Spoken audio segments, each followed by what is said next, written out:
We're here today on Tenacious because we're going to be running some really exciting and fun disability awareness training for some of their crew and also their buddies and volunteers.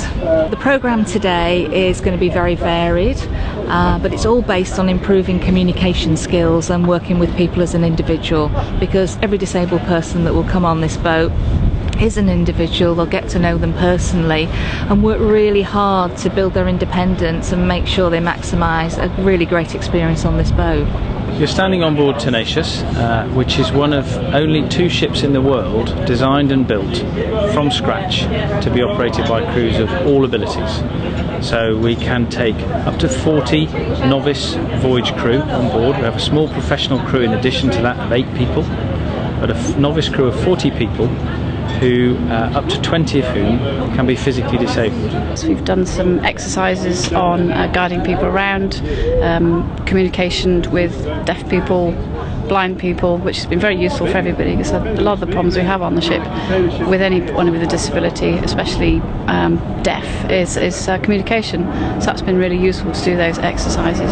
Most of what we've learned today has been through tasks, and so trying to lip read, trying to guide someone in a blindfold and trying to be guided, and also team building exercises based around that.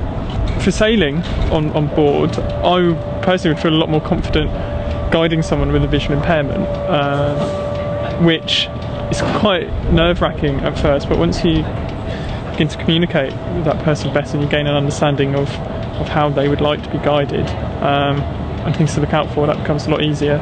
The highlight of the day was being guided by one of my colleagues. I think that was a highlight, because it made me feel, even though I'm aware of, I have spatial awareness of the ship, I found it really difficult, and I felt very vulnerable, and I can understand where the trust comes into it.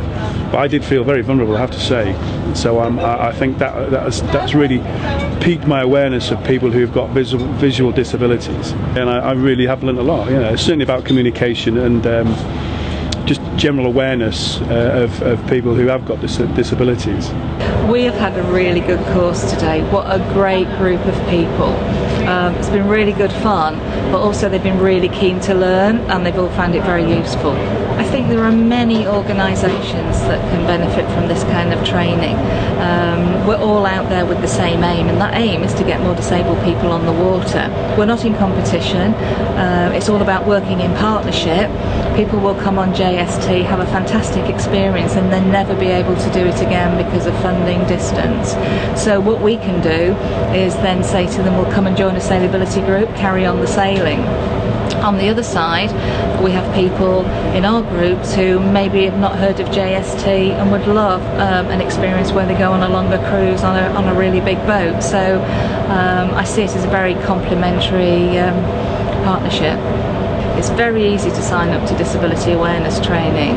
On the RYA Sailability website, there is a list of local courses, but if you find there isn't one for you, or you'd like a bespoke one, or one done on your boat or at your offices, all they need to do is contact us at Hamble, and we can talk to you and find a way of doing it.